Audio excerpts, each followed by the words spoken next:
Hello my dear students, कैसे हैं आप सब। एक बार फिर से आपके अपने YouTube channel online chemistry with Atal Patidar में मैं आपका बहुत बहुत वेलकम करता हूं।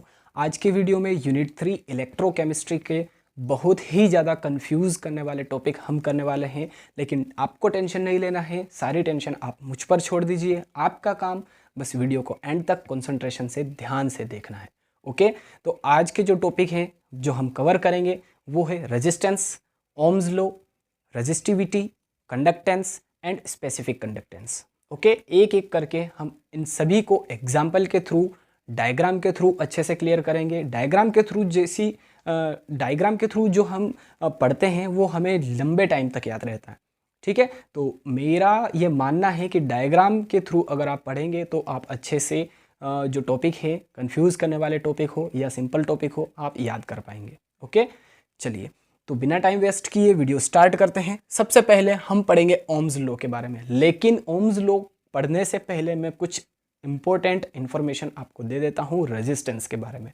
ओके, देखिए रेजिस्टेंस एक वर्ड है। रेजिस्टेंस का मतलब क्या होता है, सपोज कीजिए हम डेली लाइफ का एक एग्जांपल लेते हैं। सपोज कीजिए आप बाइक से कहीं जा रहे हैं, है ना, आपको कोई स्पीड ब्रेकर नहीं मिला, आप जल्दी से चले गए, आपकी स्पीड बहुत ही तेज थी। अब अगले दिन आप उसी रोड से गए, आपको 2-3 स्पीड ब्रेकर रास्ते में मिले। आप क्या करेंगे, गाड़ी स्लो करेंगे और फिर गाड़ी चलाएंगे। ठीक है, जहां जहां स्पीड ब्रेकर आएंगे गाड़ी स्लो करेंगे। मतलब कि आपकी स्पीड में कुछ ऑब्स्ट्रेकल्स आए, है ना, कुछ रेजिस्टेंस आया, तो उसी को हमारी केमिस्ट्री की लैंग्वेज में रेजिस्टेंस कहते हैं, है ना। तो रेजिस्टेंस का मतलब कुछ नहीं होता है, एक वायर होता है, मतलब कि जो वायर होता है उसी से हम करंट फ्लो करवाते हैं। तो करंट फ्लो करने के लिए जो इलेक्ट्रॉन्स होते हैं, है ना, वो एक जगह से दूसरी जगह मूव करते हैं। तो यहाँ पर जो ये वायर है ये अपने आप में भी कुछ रेजिस्टेंस पैदा करता है, ऑब्स्ट्रेकल्स पैदा करता है करंट के फ्लो होने में। तो जो करंट को फ्लो होने से रोक रहा है ना, जो रेजिस्टेंस पैदा कर रहा है, वही एक्चुअल में क्या कहलाता है, रेजिस्टेंस।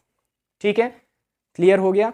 और जो वायर अपने में से करंट फ्लो होने दे उसको हम क्या कहते हैं, कंडक्टर कहते हैं। ठीक है, कंडक्टर कहते हैं। और जो अपने में से इलेक्ट्रॉन्स को, फ्री इलेक्ट्रॉन्स को या फिर करंट को फ्लो नहीं होने दे उसको हम कंडक्टर नहीं कहते हैं, उसको हम इंसुलेटर कहते हैं। ये बात की बात है, ये अभी हमें नहीं पढ़ना है ना। तो जो इलेक्ट्रॉन्स को, फ्री इलेक्ट्रॉन्स को या जो करंट को फ्लो होने दे वो कंडक्टर्स। ठीक है, चलिए तो जो रेजिस्टेंस है उसको समझाने के लिए, उसको डिस्क्राइब करने के लिए ओम्स ने एक लॉ दिया था, उसी को ओम्स लॉ के नाम से हम जानते हैं। तो चलिए बिना देर किए हम ओम्स लॉ की तरफ बढ़ते हैं। क्या लिखा है, it states that potential difference across the conductor मैंने आपको बताया कंडक्टर क्या चीज़ है, across the conductor is directly proportional to the current flowing through it. मतलब कि जो पोटेंशियल डिफरेंस होता है अक्रॉस द कंडक्टर, वो किसके डायरेक्टली प्रोपोर्शनल होता है, करंट के डायरेक्टली प्रोपोर्शनल होता है। जितना करंट हम फ्लो करते हैं उतना पोटेंशियल डिफरेंस वहां पर क्रिएट होगा। ठीक है, तो पोटेंशियल डिफरेंस को हम V से डिनोट करते हैं। V is directly proportional to I यानी कि करंट। ठीक है, V is directly proportional to I। जब प्रोपोर्शनलिटी साइन हटा तो एक इक्वल लगा और साथ में एक कांस्टेंट लगा R। ठीक है, तो V is equals to R I हो गया। अब R की वैल्यू हमने निकाली तो क्या हो जाएगा, R is equals to V upon I। अब ये जो सिंबल हमने यूज किए हैं इनका मतलब क्या होता है ये आपको यहां पर मेंशन किया हुआ है। V is equals to potential difference in volts, I is equals to current in amperes. R क्या है, कांस्टेंट है, और इसी R कांस्टेंट को हम कहते हैं रेजिस्टेंस। ठीक है, R को क्या कहते हैं, रेजिस्टेंस। और इसकी यूनिट क्या होती है, ओम, है ना, OHM, ओम। या फिर सिंबलिक रिप्रेजेंटेशन में हम इस तरह से इसको डिनोट कर सकते हैं ओम को, ओम, या फिर ऐसे लिखें। ठीक है, तो जो रेजिस्टेंस है, रेजिस्टेंस की यूनिट होती है ओम। बहुत ही ज़्यादा इंपॉर्टेंट है यूनिट्स। ठीक है, तो यूनिट्स आपको याद रखना है, रेजिस्टेंस की, रेजिस्टिविटी की, कंडक्टेंस की, स्पेसिफिक कंडक्टेंस की, सभी एक दूसरे में रिलेशनशिप बताएगी। इसीलिए जो इनकी यूनिट्स हैं वो आपको याद रखनी पड़ेगी। ठीक है, तो I hope Ohm's law and resistance आप अच्छे से क्लियर कर पाए होंगे कि क्या चीज़ है। ओके, चलिए अब हम बात करते हैं रेजिस्टिविटी के बारे में। क्या लिखा है, the resistance of any conductor is directly proportional to its length and inversely proportional to the area of cross section. ठीक है, चलिए मैं आपको यहाँ पर डायग्राम बताता हूँ बना के, उसके थ्रू हम समझते हैं। सपोज कीजिए ये हमारे पास एक पाइप है, सॉरी एक वायर है ना, वायर है। ये क्या है, इसकी लेंथ है, लेंथ को हम L से डिनोट करते हैं। और ये जो शेडेड एरिया है ये क्या है, इसका एरिया ऑफ क्रॉस सेक्शन, जिसको हम A से डिनोट करेंगे। ठीक है, एरिया ऑफ क्रॉस सेक्शन को हम A से डिनोट कर रहे हैं, लेंथ को L से डिनोट कर रहे हैं। ओके, तो ये रजिस्टिविटी का मतलब क्या होता है कि ये किसके डायरेक्टली प्रोपोर्शनल होता है, लेंथ के, और किसके इनवर्सली प्रोपोर्शनल होता है, एरिया ऑफ क्रॉस सेक्शन के। ठीक है, मतलब कि जो लेंथ है, रेजिस्टेंस, देखिए रेजिस्टेंस का मतलब क्या होता है, रुकावट, है ना। स्पीड ब्रेकर जो है वो आपकी स्पीड में रेजिस्टेंस है, तो रेजिस्टेंस का मतलब क्या होता है, रुकावट। तो जितना लंबा वायर होगा उतना ही ज़्यादा रेजिस्टेंस क्रिएट होगा, और जितना छोटा वायर होगा उतना ही कम रेजिस्टेंस क्रिएट होगा। ठीक है, तो डायरेक्टली प्रोपोर्शनल होता है लेंथ के, जितनी वायर की लेंथ होगी उतना ही रेजिस्टेंस होगा, बट इनवर्सली प्रोपोर्शनल होता है एरिया ऑफ क्रॉस सेक्शन के। ओके, ये आपको याद रखना है।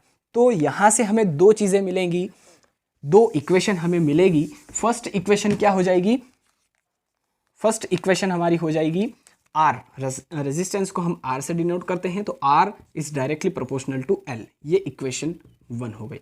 और दूसरी इक्वेशन क्या हो जाएगी, R is inversely proportional to area of cross section, यानी कि A के इनवर्सली प्रोपोर्शनल हो जाएगा R। ठीक है, अब क्या लिख सकते हैं हम, from equation 1 and 2, equation 1 and 2 से हमें क्या मिलेगा, R is directly proportional to L upon A, area of cross section के इनवर्सली प्रोपोर्शनल है R, और लेंथ के डायरेक्टली प्रोपोर्शनल है। तो यहां से R is directly proportional to L upon A। अब यहां से प्रोपोर्शनलिटी साइन हटेगा तो क्या लगेगा, R is equals to rho L upon A। ठीक है, R is equals to rho L upon A। Rho का मतलब ये रोने वाला रो नहीं है, RHO है ना, RHO को हम रो कहते हैं। ठीक है, रो, इससे ऐसे हम डिनोट कर सकते हैं इसको। अब रो की वैल्यू अगर हम निकालें तो rho is equals to R यहाँ पर आ जाएगा, और ये A ऊपर चला जाएगा और L आ जाएगा नीचे। ठीक है, ये रो क्या है, रेजिस्टिविटी है, और रेजिस्टिविटी या फिर स्पेसिफिक रेजिस्टेंस भी इसको कहते हैं, है ना। रो क्या है, मैं यहाँ पर लिख देता हूँ, रो क्या है, एक कांस्टेंट है, और इसी रो को कहते हैं स्पेसिफिक रेजिस्टेंस या फिर रेजिस्टिविटी। स्पेसिफिक रेजिस्टेंस भी कहते हैं रो को, और रेजिस्टिविटी भी कह सकते हैं।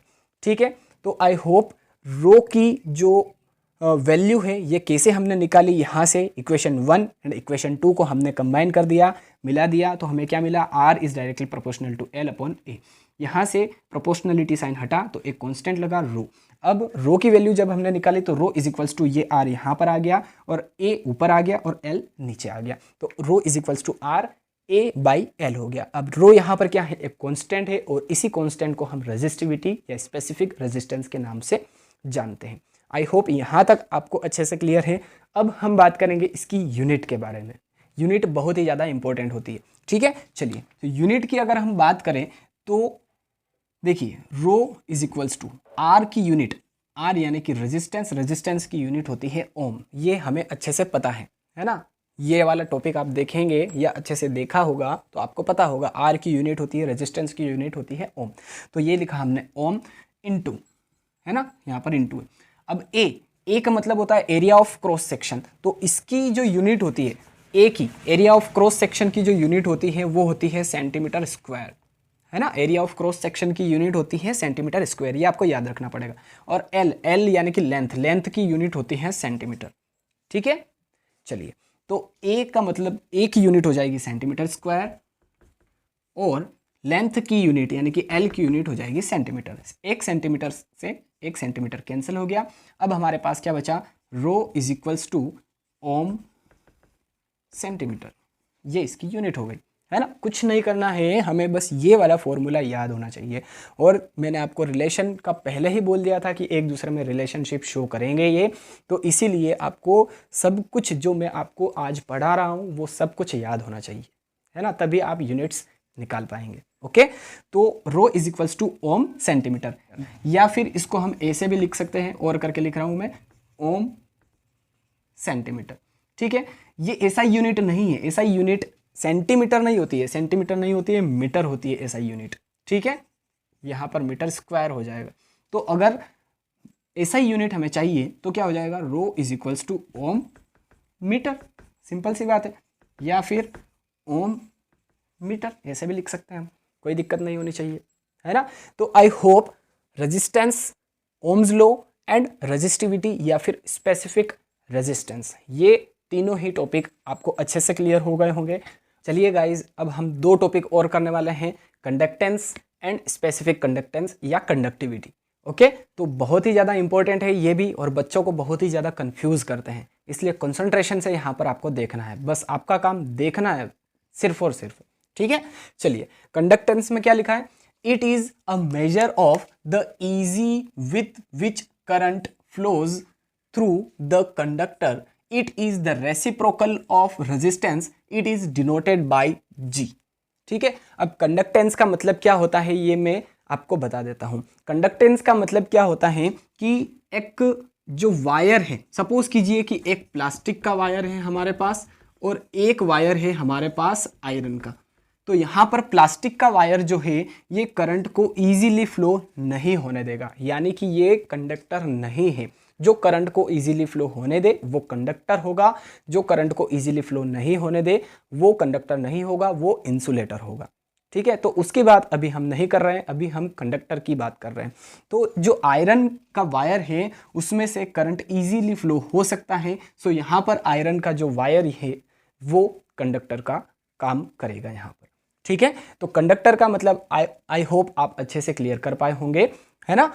तो क्या लिखा है कंडक्टेंस में कि it is a measure of the easy with which current flows through the conductor and it is the reciprocal of resistance. Resistance यानी कि आर, हमने पढ़ा है रेजिस्टेंस। ठीक है, तो it is the reciprocal of resistance, resistance का reciprocal होता है यानी कि उल्टा होता है ना। इट इज डिनोटेड बाय जी, जी से डिनोट किया जाता है इसको। तो क्या हो जाएगा, जी इज इक्वल्स टू 1/r, है ना। जी किसके रेसिप्रोकल है, रेजिस्टेंस यानी कि आर के, है ना। रेजिस्टेंस को हम आर से डिनोट करते हैं। ठीक है, तो G is equals to 1/r हो जाएगा। अब यूनिट कैसे कैलकुलेट कर लेंगे इसकी, तो G is equals to 1/r, हमारे पास ये वैल्यू आई जी की 1/r। अब आर की जो यूनिट है वो हमने पहले निकाली थी, कैलकुलेट की थी, ओम होती है, रेजिस्टेंस की यूनिट ओम होती है। अब ये ओम जैसे ही ऊपर जाएगा तो क्या हो जाएगा, ओम इनवर्स हो जाएगा। तो G is equals to ohm inverse हो गया, या फिर इसको ओम को उल्टा करके लिख दे तो MHO हो जाएगा, मोह हो जाएगा। या फिर ओम को ये सिंबल के रूप में भी हम रिप्रेजेंट कर सकते हैं, ओम इनवर्स, या फिर ओम इनवर्स को हम साइमन भी लिख सकते हैं, साइमन यानी कि S। ठीक है, इनवर्स नहीं लगाना है, ओम इनवर्स को साइमन कहते हैं, है ना। तो ओम इनवर्स को साइमन कहते हैं, तो इसलिए यहाँ पर सिंबल यूज हो जाएगा S। ठीक है, तो कंडक्टेंस आप अच्छे से क्लियर कर पाए होंगे कि क्या चीज़ है, क्या है, रेजिस्टेंस का रेसिप्रोकल, बस इतना सा ध्यान रखिए। रेजिस्टेंस का रेसिप्रोकल क्या होता है, कंडक्टेंस, और इसको डिनोट किया जाता है जी से, इसकी यूनिट होती है ओम इनवर्स या मोह। ठीक है, चलिए अब हम बात करते हैं कंडक्टिविटी के बारे में। यहाँ क्या लिखा है, it is the reciprocal of resistivity, ये भी हमने पढ़ा है, रेजिस्टिविटी यानी कि रो। ठीक है, तो it is the reciprocal of resistivity, it is also called specific conductance and denoted by kappa. ये क्या है, कप्पा है ना, के नहीं है, ये कप्पा है, KAPPA, कप्पा, कापा, है ना। कप्पा कापा एक ही चीज़ है, कोई कापा बोलेंगे तो भी कंफ्यूज नहीं होना है। ठीक है, तो कंडक्टिविटी क्या होता है, ये रेसिप्रोकल होता है स्पेसिफिक रेजिस्टेंस के या फिर रेजिस्टिविटी के, है ना। स्पेसिफिक रेजिस्टेंस या रेजिस्टिविटी के जो रेसिप्रोकल होता है वही हमारा कंडक्टिविटी होता है या फिर स्पेसिफिक कंडक्टेंस होता है ना। कंडक्टिविटी या स्पेसिफिक कंडक्टेंस दोनों एक ही चीज़ है, इसको डिनोट किया जाता है कप्पा से। अब यहाँ पर थोड़ा सा आप ध्यान दीजिएगा, रिलेशन आएगा इनमें तो थोड़ा सा ध्यान रखना है ना, जी में, रो में, आर में थोड़ा सा रिलेशन आएगा तो ध्यान रखना है। ओके चलिए, तो कप्पा किसके रेसिप्रोकल होता है? कप्पा 1/रो के, है ना, रेजिस्टिविटी के रेसिप्रोकल होता है, रेजिस्टिविटी को हम रो से डिनोट करते हैं। ठीक है भैया, अब क्या हो जाएगा? 1/रो, रो की वैल्यू हमने निकाली थी, क्या थी? 1, एज इट इज लिखा हमने। रो की वैल्यू थी R इंटू A/L, ठीक है, L है A/L, ठीक है। अब क्या हो जाएगा? देखिए 1/R और ये अपॉन में है तो ये L ऊपर चला जाएगा तो ये इंटू L/A हो जाएगा, ठीक है, सही है। अब 1/R रिलेशन, मैंने बोला था आपको रिलेशन 1/R, इसका मतलब क्या होता है? 1/R का मतलब अभी हमने पढ़ा है, 1/R की वैल्यू क्या है? G। तो 1/R की जगह हम क्या रख देंगे, क्या पुट कर देंगे? G। तो ये हो जाएगा G इंटू L/A, ठीक है, क्लियर है यहां तक? तो कप्पा की जो फाइनल वैल्यू है वो क्या आ गई हमारे पास? G into L/A। Okay clear है? अब अगर इसकी यूनिट की बात करें हम, तो यूनिट कैसे निकाल सकते हैं हम? जी की यूनिट क्या है? Ohm inverse. तो ये लिख दिया हमने ओम इनवर्स इंटू एल का मतलब होता है लेंथ, और लेंथ की यूनिट मैंने आपको रेजिस्टेंस वाले टॉपिक में बताई थी। लेंथ की यूनिट क्या होती है? Centimetre upon area of cross section. A का मतलब एरिया ऑफ क्रॉस सेक्शन होता है, तो इसकी यूनिट होती है सेंटीमीटर स्क्वायर, ठीक। 1 सेंटीमीटर से 1 सेंटीमीटर कैंसिल हो गया, तो अब हमारे पास क्या बचा? Ohm inverse. सेंटीमीटर जब ऊपर जाएगा तो हो जाएगा सेंटीमीटर इनवर्स। इसको हम ऐसे भी लिख सकते हैं, और करके मैं आपको बता रहा हूं, और ओम इनवर्स सेंटीमीटर इनवर्स, या फिर साइमन सेंटीमीटर इनवर्स भी हम लिख सकते हैं, क्योंकि ओम इनवर्स को हम साइमन भी लिख रहे थे। तो यहां पर ये हो जाएगा ओम इनवर्स सेंटीमीटर इनवर्स या फिर साइमन सेंटीमीटर इनवर्स। तो आई होप आपने कंडक्टेंस एंड कंडक्टिविटी अच्छे से क्लियर कर ली होगी। अगर आपको ये वीडियो अच्छा लगा है, पसंद आया है, तो प्लीज़ लाइक कीजिए, शेयर कीजिए एंड सब्सक्राइब कीजिए। चलिए मिलते हैं अब नेक्स्ट वीडियो में। Till then thank you so much. जय हिंद।